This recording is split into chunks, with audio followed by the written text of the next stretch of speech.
Hello, everyone. Welcome back. This week, we're talking about bias and its connection to conscientious objection and people's access to contraception. This will be one of several weeks where we'll talk about bias in some way or another with respect to how it affects access to medical care and the way people are treated by health professionals. Before we get into that, however, I think it would be useful to talk about bias in the abstract. And then, once we kind of lay out some groundwork, we can start thinking about how it impacts medicine and pharmacy specifically. So to start thinking about bias, I'm first going to introduce you to the brain's two systems, which this is borrowed from Daniel Kahneman. He gives his most elaborate presentation of these ideas comes from his book Thinking Fast and Slow. He differentiated between two different systems in the brain, which he named System 1 and System 2 because I guess naming was not his strong suit. There's not a lot of creativity going on here. But System 1 is the system that controls almost everything that we do. It is automatic, implicit, fast, emotional, instinctive, effortless. Basically, it's like your reflexes and it's your automated processing. So all the stuff that your body is constantly doing to keep you alive, things like digestion and breathing and circulating blood, all of those different functions have to be regulated by your brain, but you don't think about most of those functions at all. A lot of them are completely autonomous and done without even your conscious awareness that they're taking place.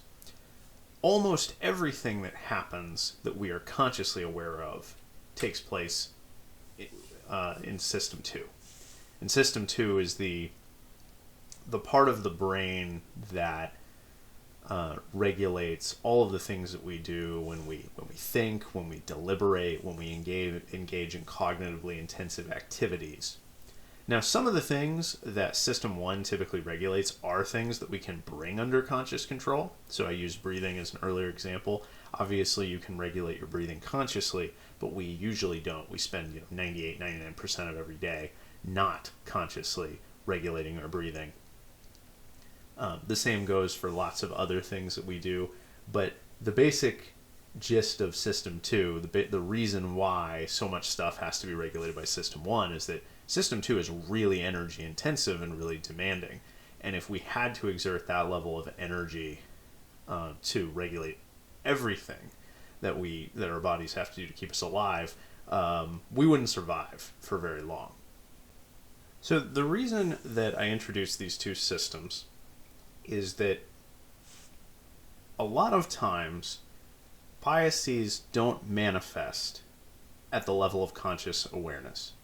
Sometimes they do, but they often don't. And because of that, we have to be mindful of ways in which System 1 automatic and implicit associations can wreak havoc on our attempts to consciously deliberate in ways that treat other people equitably and such. Now, these two systems typically do work in tandem in various ways. System 1, as I said, controls almost everything that we're doing at any one time. System 2 is usually just regulating a couple of key tasks. So, for example, right now, as you're listening to this, System 2 is presumably in control of your attention. If System 1's got your attention right now, you're not going to retain anything that I'm saying. So hopefully System 2 is what's currently active, whether you're listening, writing down notes, watching this on YouTube, whatever it is. Now, System 2 is very limited in how many tasks it can handle at once. Despite some people who will claim to be really good multitaskers, the actual reality of that phenomenon is that what people are doing is they are task switching. They are simply they are focusing on one task and then alternating to another task. They're not literally focusing on several tasks at the same time. System 2 is not very good at doing that at all. The main reason why this matters is that whenever System 2 becomes overloaded in some way or stressed beyond its means, System 1 takes over in some way. So this is why when you're tired or when you're really, really fatigued or if you've had too much to drink, certain things that you might do when System 2 is in full control will not be done. So to illustrate one fairly common example, some people say, when you get someone drunk, that's when the truth comes out. Well, not exactly.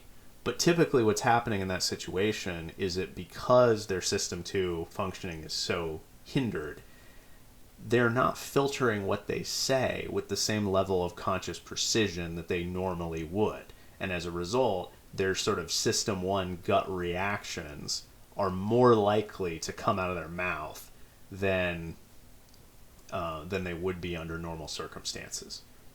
This is also why when people are fatigued or stressed, they tend to be more irritable, because when something unpleasant or uncomfortable happens to them, instead of kind of taking that moment to process what happened using System 2 and then kind of have a measured reaction, they instead just have that they react with their kind of instinctual response without that deliberation to kind of rein in their behavior. So here's where we get to the problem and how this all connects to the phenomenon of bias. System 1 and System 2 can sometimes conflict with one another. So you can have situations where they're not really working in tandem the way that they're designed. The main way that this happens with respect to bias is that subconscious associations and thoughts can contradict the values and beliefs that we endorse at the conscious level. Now I'm going to illustrate what that means using some examples. So, bias in general means the favoring or disfavoring of certain people based on considerations that are morally arbitrary. There are a ton of features that could fall under this umbrella. Race and sex are probably the most common forms of bias, at least the ones that generate the most airplay. But discrimination based on nationality, sexual orientation, political party affiliation, and even going further down the line, your hobbies or interests. I mean, think about, I don't know how your high school experience was, but my high school experience, there were plenty of cliques, social groups that formed around similar interests. And some groups would essentially discriminate against other groups. This is why if you go back to those, they look dated now, but those films, from the 90s and early 2000s where every high school movie, you always had your band geeks, your jocks, your cheerleaders, like all of these different groups, and they all like interacted with other groups in very cliched and predictable ways. Like the jocks and the nerds didn't get along, for example. That kind of stuff is also an example of bias. It's just not as prominent as discrimination based on race or sex or some of the other bigger topics. But it can be about a lot of different things. So with that in mind, you can kind of probably guess as to what the problem here can be. Sometimes we wind up making associations based on group membership at the level of System 1 reasoning that doesn't reflect our endorsed attitudes of equality and fairness. Now, I should stress, some bias is still explicit, and that has become extremely obvious in the last few years in the United States because, well, there have been a lot of extremist groups who have been very outspoken in trying to revive worldviews like white nationalism and things like that. It's not a good look for the country. It's not been good culturally. That's just explicit bias or prejudice. There's not really much to say there. These are just people that really do believe that there is some kind of inherent superiority or inferiority based on race or sex or some other form of identity. And that's hard to square away with any foundational moral principles of, equality or fair treatment or whatever. Any justice-based moral principle is going to pretty quickly condemn that kind of worldview. But that's not really where a lot of our problems lie, because the general social repulsion toward explicit racism, sexism, etc. is still pretty strong. Most of the problems that we are dealing with in a variety of professional contexts results from more subtle forms of discrimination. Sometimes this is the result of people making judgments and decisions based on implicit associations that are made in their brain without conscious awareness. So one of the reasons why you can see that that's in large part at the core of the problem is that bias against marginalized groups is extremely well documented, even though most people will, when polled, even when done anonymously, will deny being racist, sexist, homophobic, or whatever else. Most professions explicitly prohibit discrimination based on race, sex, sexual orientation, and a variety of other morally arbitrary factors. And no one wants to be accused of racism, sexism, homophobia, or anything like that. There is a really strong social stigma that attacks to those accusations. In fact, in certain contexts, mostly on Twitter, people basically weaponize accusations of racism and sexism to try to shut down conversations, right? Instead of having, complex discussions about issues concerning racial justice or the ability of trans people to compete in sex-selected sports or things like that. Instead of having substantive discussions about those issues, some people choose instead to just blanket label opponents as racist, sexist, transphobic, whatever, as a rhetorical tactic to shut down conversation rather than. And I don't think that's particularly productive for a variety of reasons. One reason is because a lot of the people who are on the other side on that issue probably do not perceive themselves as being racist, sexist, or whatever, so you're not going to make that's not going to have any impact on them. It's not going to convince them to change their views. It's probably just going to make them dig in their heels more. But also, these issues are hard, they're complicated, and you got to be willing to, make yourself vulnerable a little bit if we're going to talk about these kinds of issues and make any kind of meaningful progress. That doesn't mean it, it still needs to be done respectfully, civilly, etc. But the stuff that you see exchanged on social media a lot about this stuff, it's just so vitriolic as to be not just counterproductive, but really just repulsive, just awful. Brings out the worst in people. Don't be on Twitter. That's the moral of the story. Just don't have a Twitter account. And no, I don't have a Twitter account. Somebody's going to ask that. So anyway, back to the PowerPoint, Twitter digression aside, given these facts about how these things are perceived, at least in the developed world, and including in the United States, why is it that discrimination still continues in these contexts? Well, for one, some kinds of prejudicial attitudes are still really commonplace. It's just that they're sort of taken for granted and not really called out, right? Usually, these are collective attitudes that are just subtly assumed as a part of the background. Even in places, though, where those kinds of attitudes are not lurking in the background, you also have cases where individuals' subconscious attitudes and beliefs are impacting how they interact with other people. And probably most importantly, persistent but subtle discrimination is very, very easy to not notice, especially in communities where the people in power aren't members of the group that's being discriminated against.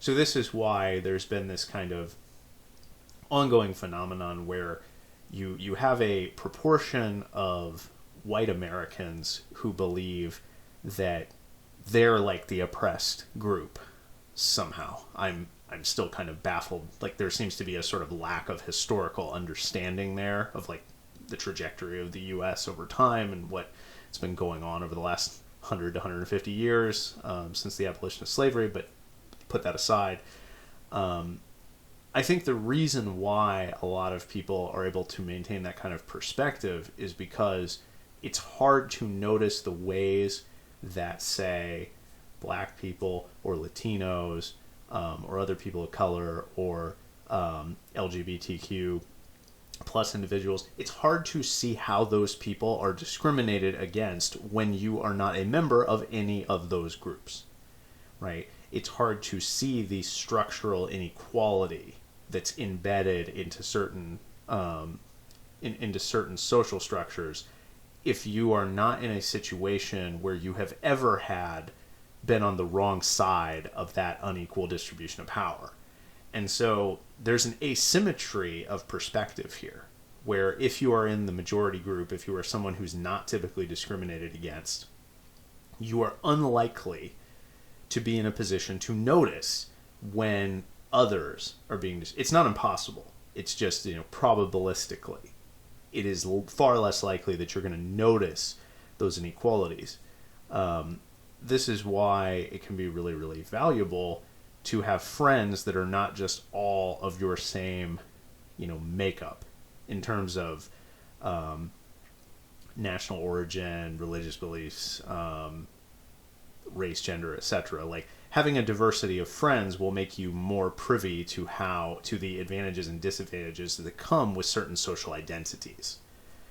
So that's part of the story as to why discrimination continues. Another reason why discrimination persists is because of stereotypes.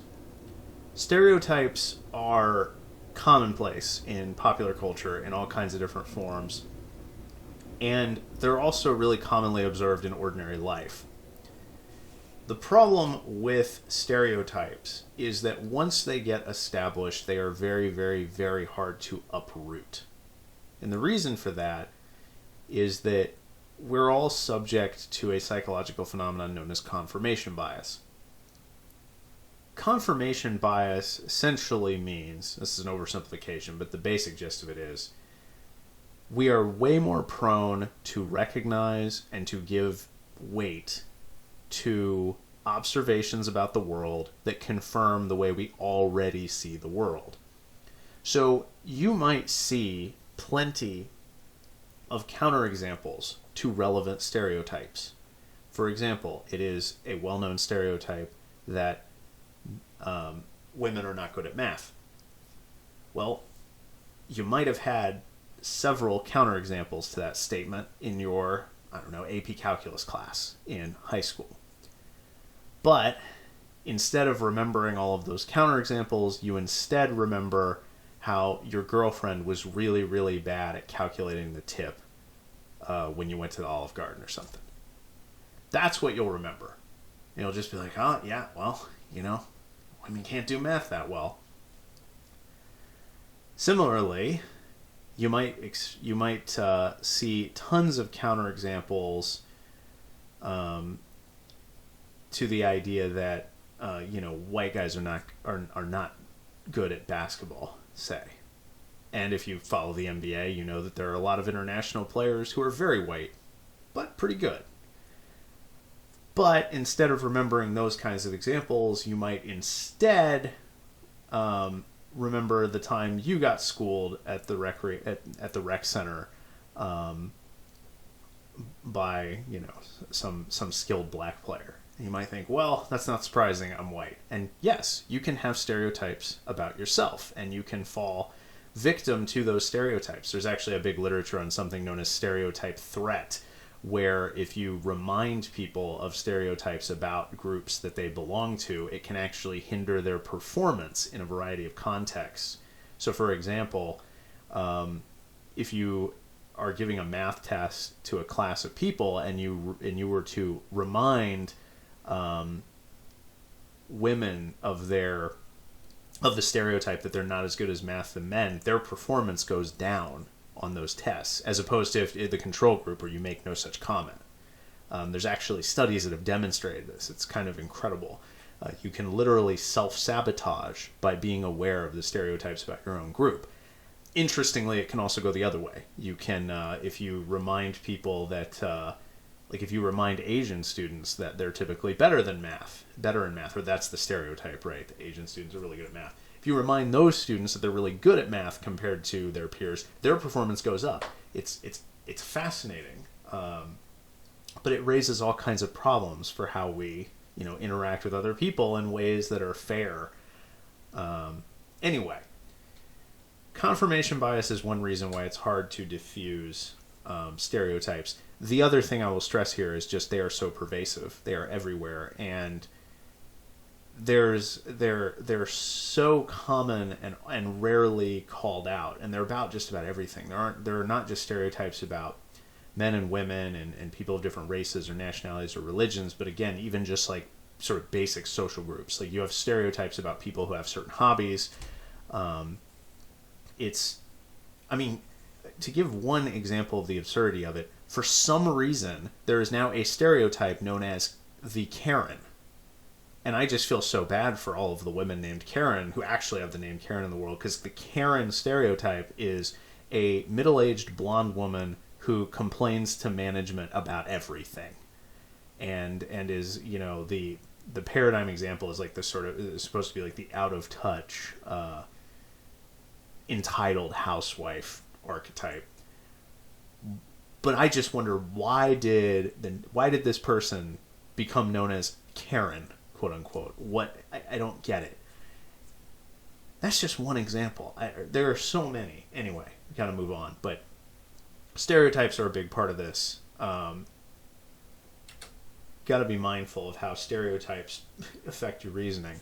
And on that note, a lot of the concepts in this PowerPoint, if you want to kind of see an illustration of some of this stuff done through allegory, almost everything that I've had on the previous few slides was illustrated in some way or another in Disney's Zootopia, which came out in March of 2016. And it's one of those films that it's only been 4 years, but it has already aged extremely well given what's going on in the United States, and the way that a lot of these issues about bias have really risen once again to the forefront of people's thinking. So I'm not going to recap this entire film for you. You can look it up on your own. The basic gist of it is Judy Hopps, the bunny on the left, teams up with Nick Wilde, the fox on the right, to essentially solve a kind of series of kidnappings in the city known as Zootopia.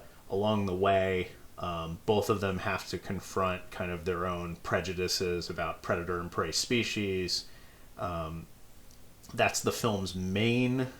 there were obviously ways in which the film was drawing on real-life examples of prejudice from other contexts, but their kind of vessel for discussing bias and prejudice was to use the species divide as the central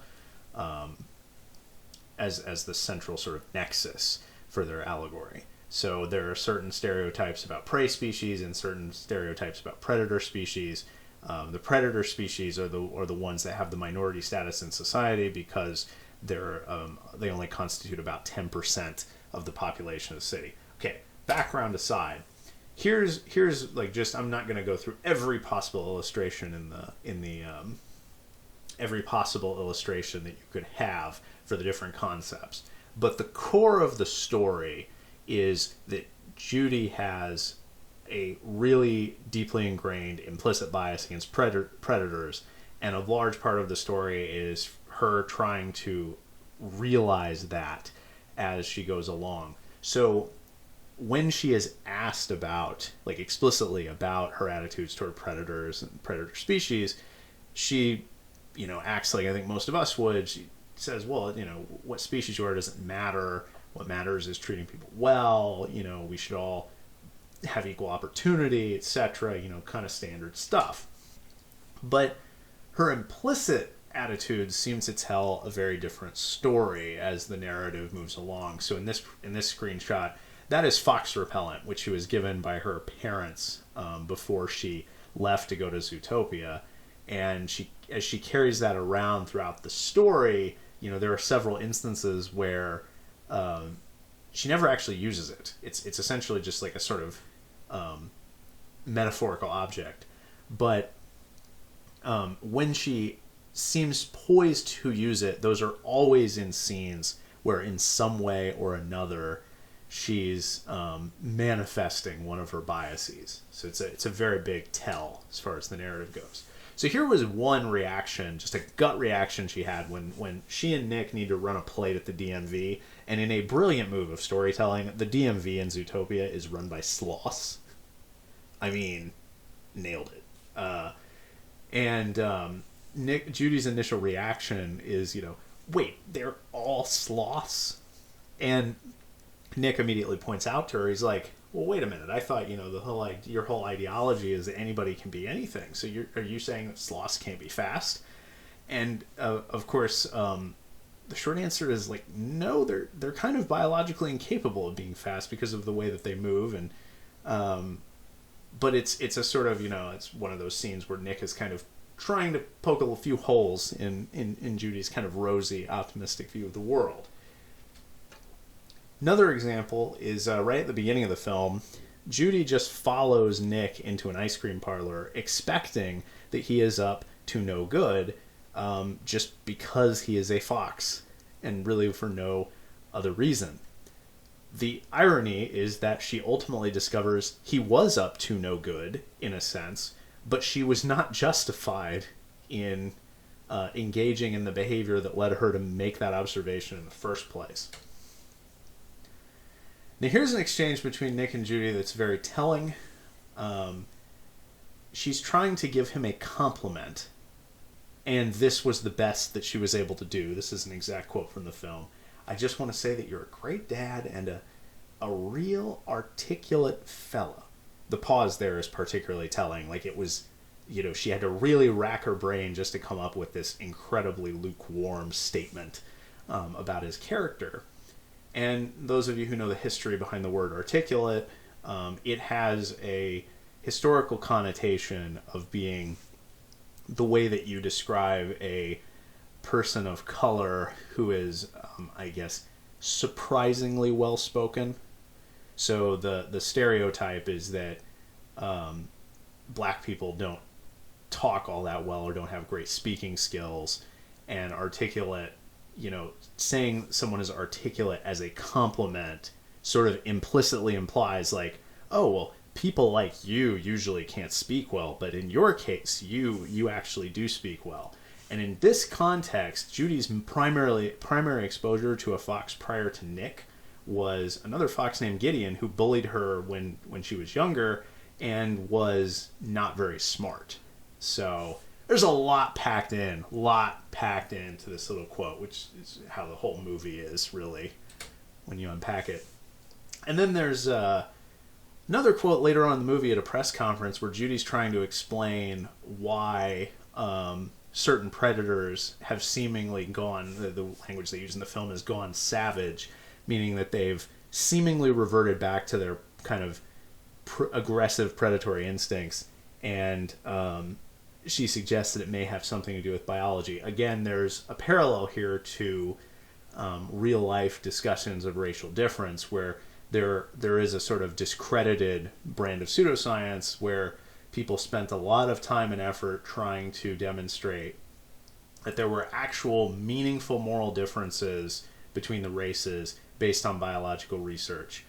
As far as I can tell from my own investigations, it was total BS. It was science being done the exact opposite way. Like, I have an ideological conclusion. I'm going to try to design some kind of convoluted study or something like that gets me that conclusion. It was bogus. Now, again, there are other examples. There is one example I'll probably put as a separate video, link to it as a separate video on Carmen, which is one of my favorite examples of stereotypes in the film, which is when Nick and Judy are watching security cam footage of a couple of wolves, and Nick basically says, I guarantee one of them's going to howl, and then one of them does howl, and he pats himself on the back for calling it or whatever. A great example of how stereotypes, not only like the fact that it's an example of a stereotype we might have about wolves, but also the fact that that sort of confirmation of the stereotype just causes it to root itself in the brain even deeper. But here's the takeaway. I think that's it. Yeah. Here's the key takeaway from this film and from the other stuff. Everybody agrees. When I taught this, I actually used Zootopia to teach about racial bias in some courses before I came to Ohio State. Every single student who ever, I think there might have been one or two exceptions out of several hundred students, but virtually everybody agrees that Judy is a good person. But they also all agree that she does have certain latent prejudices against predator species. And that observation, I think, is really important to make. Bias hurts a lot of people, causes a lot of suffering and a lot of inequality. But not all of it is rooted in mean-spirited malice. A lot of it is just rooted in your brain categorizing groups of people in particular ways, and those categorizations influencing your actions without you being privy to it. In trying to move on and improve ourselves, we have to make an effort, of course, to be aware of those shortcomings and improve and correct them over time. But the mere fact that you have subconscious biases does not mean you are a terrible person. Virtually every human being alive has to have, because of the way the brain works, some subconscious biases of some sort or another. And so the real challenge is not like purging those from your subconscious, which would be almost impossible to do. The real challenge is, how do I engage in behaviors that will allow me to overcome those sort of associations that I make? Or what ways could I perhaps change my, kind of the way that I interact with others such that I'm not, I make different associations, or maybe I'm not given the opportunity to ingrain the associations that I already have. One of the best ways to do this is just through exposure, right? The hardest type of bias to unroot is the one where you haven't seen any real challenge to it, right? So if you're in a community where you're exposed to lots of people who are different from you in various ways, and they don't fit the mold, right? The cliched mold of what a person like them is supposed to be, that is an ideal way to kind of remove these associations. It takes a long time, but to gradually remove these associations from your subconscious, because your brain will start to make new associations or more nuanced observations. Anyway, that is all a precursor to our study of bias. None of this has a connection yet to the medical profession. Our first connection for that comes from who was the author? J.B. Delston's article on denial of drugs, which is about sexism and contraception. You have a reading quiz over that, just like you did the readings last week. After this week concludes and before the final exam, I will kind of synthesize some of that material into a sort of review lecture. But for this week, like with the stuff last week, I want you to kind of try to tackle that information on your own and see what sense you can make of it, see if you can engage with and understand the arguments appropriately. And then we got the midterm exam coming up, and I will be putting together some review lectures and other material for you that will probably go up toward the end of this week that will aid you with your preparation. So that's where we're at. That's where things are headed. Don't forget about the discussion board this week either. It's about actually a lot of kind of the stuff that we've gone through here, giving examples of stereotypes and prejudice, and also trying to think about the hard question, which is, how do you fix it? What do you do, whether you're trying to fix your own individual behavior or broader social behaviors? What do you do to correct prejudice? How do you fix the problem once you've identified it? So That's what's on tap for this week. I'll see you next time.